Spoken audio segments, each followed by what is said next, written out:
इस मूवी का explanation start करने से पहले आप सभी को हम बता दें कि इसे देखने के बाद खान सर और विकास सिद्दीकी सर जैसे जितने भी लोग ऑनलाइन पढ़ाने वाले हैं उन सभी के ऊपर गर्व महसूस होगा कि इन लोगों की वजह से हमारे देश में न जाने कितने बच्चे अपने सपने को पूरा कर रहे हैं। अगर ये नहीं होते तो आज भी गवर्नमेंट जॉब पाने के लिए डोनेशन देना पड़ता। इसलिए ये कहानी हमारे देश के उन सभी टीचरों को डेडिकेटेड है जिन्होंने एजुकेशन को इतना आसान कर दिया है जिससे गरीब से गरीब बच्चा भी पढ़ के अपने सपने को पूरा कर रहा है। तो चलिए बिना टाइम को वेस्ट किए इस कहानी का एक्सप्लेनेशन शुरू करते हैं।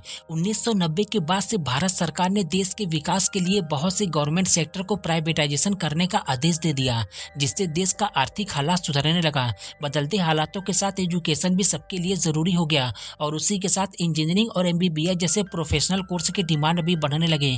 मगर कुछ लोगों ने एजुकेशन को ही बिजनेस बनाकर बड़े बड़े शहरों में प्राइवेट जूनियर कॉलेज को स्टार्ट कर दिया और बेहतर एजुकेशन के नाम पे अपने कोर्स का फीस बढ़ा के लेने लगे। उसी दौरान गवर्नमेंट अपने कॉलेज को चलाने में असफल हो रही थी। हालात इतने बुरे हो गए कि गवर्नमेंट अपने लेक्चरर को सैलरी तक नहीं दे पा रही थी। उसी का फायदा उठा के प्राइवेट कॉलेज के ऑनर ने उन सभी गवर्नमेंट कॉलेज के बेस्ट लेक्चरर को मोटी रकम का लालच देके उनको खरीद लिया और मिडिल क्लास के स्टूडेंट जिनके पेरेंट्स की हैसियत उनको प्राइवेट कॉलेज में पढ़ाने की नहीं थी, तब उन सबके पिता ने मिल के अलग अलग जगहों पे मोर्चा निकालना शुरू कर दिया। हालात को देखते हुए तब गवर्नमेंट ने फीस रेगुलेशन भी लागू करने का प्लान बनाया ताकि प्राइवेट कॉलेज के फीस लेने पे लगाम लगाई जा सके।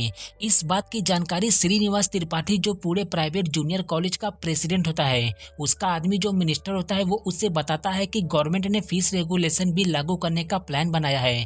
तो वो बिना देर किए पब्लिकली आके टीवी पे स्टेटमेंट दे देता है कि जिन जिन जगहों पे गवर्नमेंट कॉलेजेस बंद हो गए हैं उन सब में हम अपने प्राइवेट जूनियर कॉलेज के बेस्ट लेक्चरर को पढ़ाने के लिए भेजेंगे, यहाँ तक कि उनकी सैलरी भी हम ही पे करेंगे। उसका स्टेटमेंट सुन के उसके ही आदमी उसके खिलाफ हो जाते हैं, मगर ये उनसे कहता है कि अगर गवर्नमेंट ने फीस रेगुलेशन भी लागू कर दिया तो तुम सबके साथ मेरी भी धज्जियां उड़ जाएगी। इसलिए मैंने ये फैसला बहुत ही सोच समझ के लिया है और हम अपने बेस्ट लेक्चरर्स की जगह पे उनके जूनियर लेक्चरर्स को भेजेंगे जो उनकी गैर मौजूदगी में बुक पढ़ के उन सभी स्टूडेंट के डाउट क्लियर करते हैं। अगले दिन वो उन सभी को बुला के उनसे बताता है कि श्रीनिवास एजुकेशन इंस्टीट्यूट ने अपने स्टेट के कुछ गवर्नमेंट कॉलेज को संभालने का फैसला लिया है और आप सभी को वहां पे स्टूडेंट को पढ़ाने के लिए भेजा जा रहा है। अगर आप सभी ने वहां पे सही तरीके से काम किया तो आपको बदले में रिवॉर्ड भी दिया जाएगा, मगर आपकी सैलरी जितनी थी उतनी ही रहेगी। ये सुन के बाल गंगाधर नाम का टीचर उनसे पूछता है कि हमें रिवॉर्ड में क्या मिलेगा सर। इस पर वो कहता है कि क्या चाहिए तुमको, तुम ही बता दो।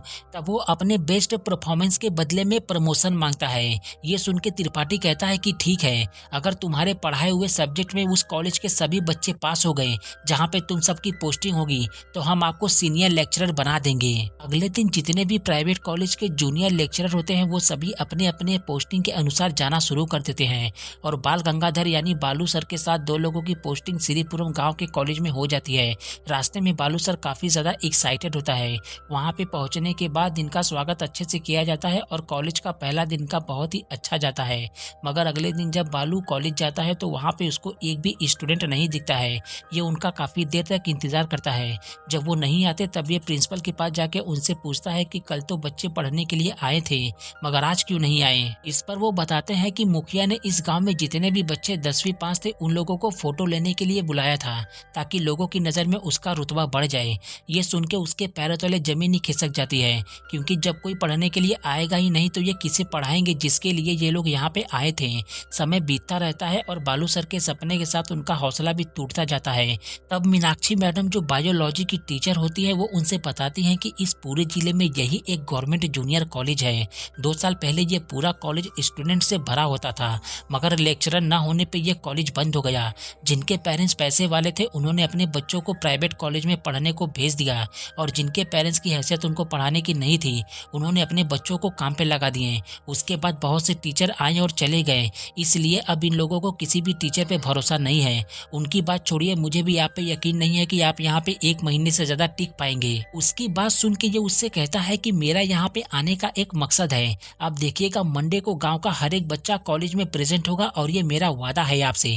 इसके बाद वो कॉलेज के प्यून्स के साथ मिलके उन सभी बच्चों के घर जाके उनको कॉलेज जाने को कहता है, मगर उनके पेरेंट्स उनको भेजने से मना कर देते हैं। तब ये मुखिया के घर जाके उनसे कहता है कि क्या आप मेरी एक छोटी सी मदद करेंगे, उन सभी बच्चों के साथ उनके पेरेंट्स को भी पंचायत में बुला सकते हैं। इस पर मुखिया तुरंत हाँ कह देता है।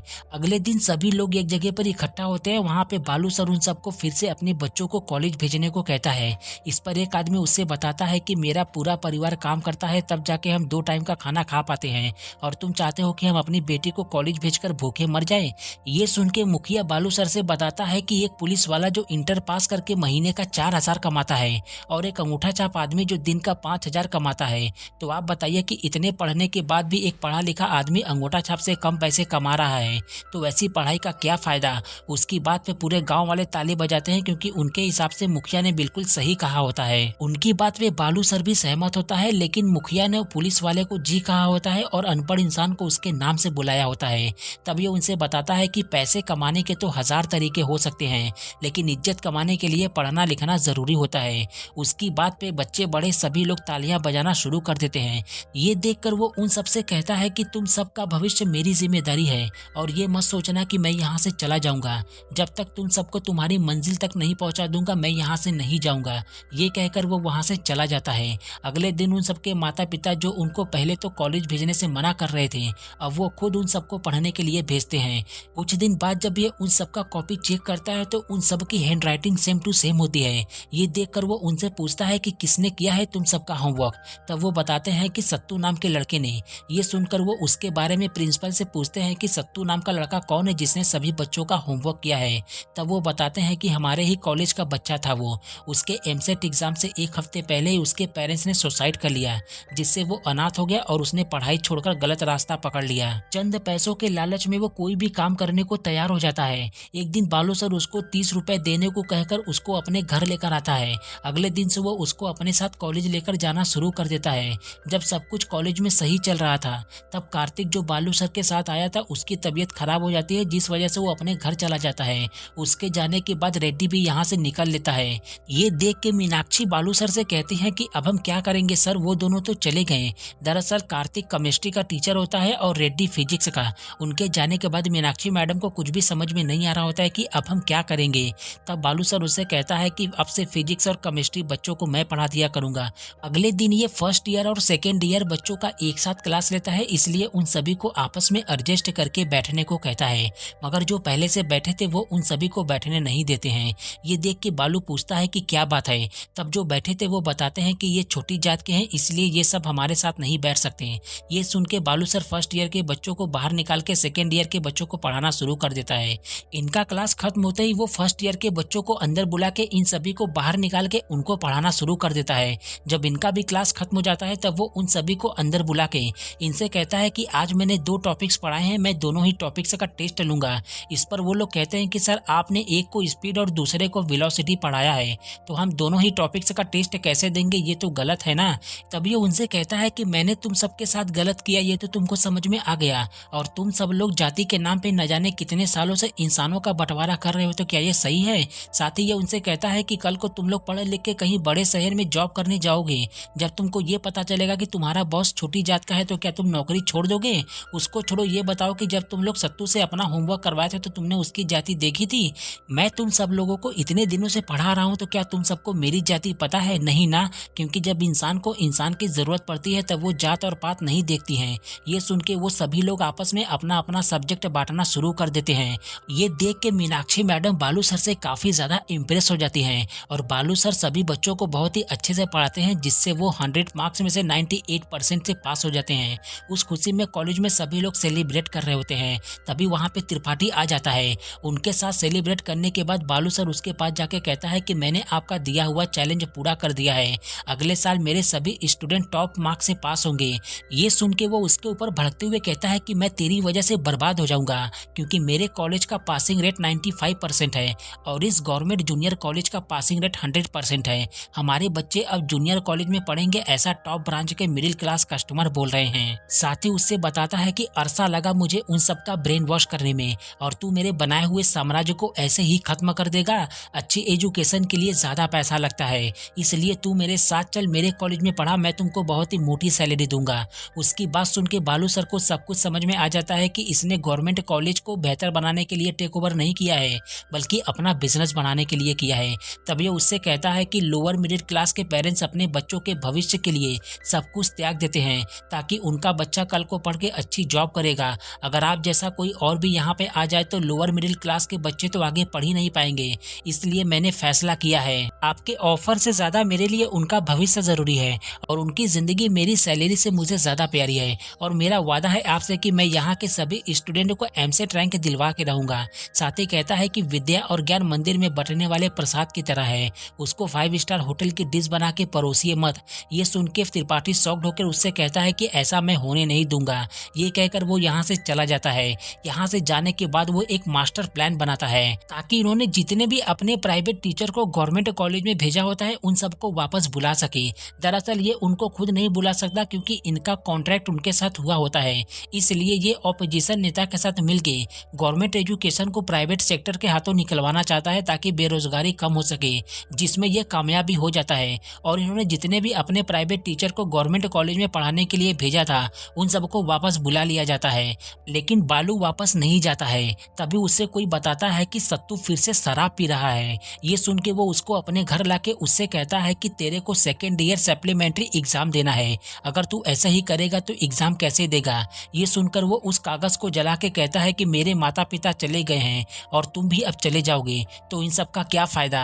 ये बोलकर वो वहां से चला जाता है। तब बालू सर को अपने पिता की बात याद आती है क्योंकि उन्होंने कहा था कि तेरा सपना इंजीनियर बनने का था पर मेरी उतनी हैसियत नहीं थी।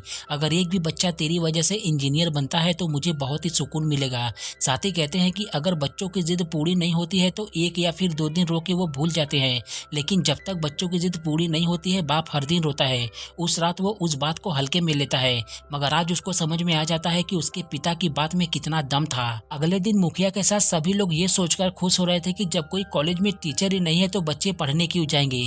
तभी इनको सभी बच्चे बैग लेकर जाते हुए दिख जाते हैं। जब ये उनसे पूछते हैं कि तुम सब कहाँ जा रहे हो, तब उनमें से एक बताता है कि क्लास करने के लिए। ये सुन के वो सभी लोग शॉक्ड होकर अब इनका पीछा करना शुरू कर देते हैं क्योंकि कॉलेज में तो कोई टीचर ही नहीं है तो इनको पढ़ाएगा कौन। जब ये लोग बालू सर को देखते हैं तो इनके तो होश ही उड़ जाते हैं क्योंकि अब उसने खेतों में इन सभी बच्चों को पढ़ाना शुरू कर दिया होता है। जब ये बात त्रिपाठी को पता चलती है तो वो मुखिया से उसको उस गांव से बाहर निकालने को कहता है। साथ ही ये लोग उसके ऊपर इल्जाम लगा देते हैं कि इसने दूसरे का खेत हड़प लिया है और उसको पुलिस ले जाकर थाने में बहुत मारती है क्योंकि इसने पुलिस वाले के ऊपर हाथ उठाया था। और बाहर बच्चे दंगा करना शुरू कर देते हैं ताकि वो लोग बालू सर को छोड़ दें। ये देखकर थाना इंचार्ज मुखिया को कॉल करके उससे बताता है कि पुलिस स्टेशन के बाहर सभी स्टूडेंट मिलकर दंगा कर रहे हैं जिसमें आपकी बेटी भी शामिल है। ये सुनकर वो तुरंत उन सभी के पेरेंट्स को लेकर वहां पे पहुंच जाता है। वो लोग अपने अपने बच्चे को अपने घर लेकर चले आते हैं। उसके बाद मुखिया ने त्रिपाठी के कहने पे बालू सर को पुलिस स्टेशन से छुड़ा के उनके ऊपर सरकारी किताबें बेच के पैसे की हेरा फेरी करने का इल्जाम लगा के उनको गांव से बाहर निकाल देता है। और गांव के सभी लोग जानते हैं कि बालू सर ने ऐसा कुछ भी नहीं किया है, बल्कि त्रिपाठी ने उनको यहाँ से निकालने के लिए पूरी प्लानिंग की होती है। इसलिए सभी स्टूडेंट मिल के उनको इस गाँव से सम्मान पूर्वक उनके घर वापस भेज देते हैं। मीनाक्षी मैडम जब अपनी माँ के साथ तीर्थ करके वापस आती हैं तब उनको ये सुन के बहुत ही ज्यादा दुख होता है क्योंकि वो कहीं ना कहीं अब बालू सर को पसंद करने लगी थी। इसलिए अब ये उससे कॉल करके बात करना शुरू कर देती हैं। साथ ही उसके घर पे आने के लिए कहती है, लेकिन बालू सर उसको आने से मना करके कॉल कट कर देता है और वो अपनी जॉब के लिए बहुत से कॉलेज में जाता है। लेकिन वो लोग भी इसको मना कर देते हैं क्योंकि वो लोग भी त्रिपाठी से डरते हैं। इसलिए बालू सर अब बच्चों को अपने घर पे पढ़ाना शुरू कर देता है। एक दिन जब वो बच्चों को घर पे पढ़ा रहा था तभी मीनाक्षी मैडम इसके घर पे आ जाती हैं और उसकी माँ को इनके रिश्ते से कोई भी एतराज नहीं होता है। अगले दिन जब ये लोग रेस्टोरेंट में बैठ के बातें कर रहे थे तभी बालू सर को एक बच्चा पढ़ाई के नाम पे पैसा मांगता हुआ दिख जाता है। तब ये उसको अपने अंकल के घर पे लाता है जो उसको अगले दिन अपने पास फ्री में पढ़ाने के लिए बुलाते हैं। ये देख के मीनाक्षी मैडम बालू से कहते हैं कि आप चाहते हैं कि सभी बच्चों को पढ़ने का मौका मिले, लेकिन आपने उन सभी स्टूडेंट को अकेला छोड़ दिया है जो पढ़ना चाहते थे क्योंकि आपके जाने के बाद एक भी टीचर सही ढंग का नहीं मिला है। ये सुनकर वो उसको समझाने की कोशिश करता है कि मुझे उस गांव में आने के लिए मना किया गया है और मैं भी चाहता हूं कि वो लोग पढ़ लिख कर आगे बढ़ें, लेकिन मुझे ये नहीं समझ में आ रहा है कि मैं उनको कैसे पढ़ाऊं। तभी इनको एक बारात दिखता है जिसे देखकर बालू सर को अब आइडिया मिल जाता है कि ये उनको कैसे पढ़ाएगा। अगले दिन ये दोनों भूषण नाम के आदमी के पास जाते हैं जो उसी गाँव से होता है।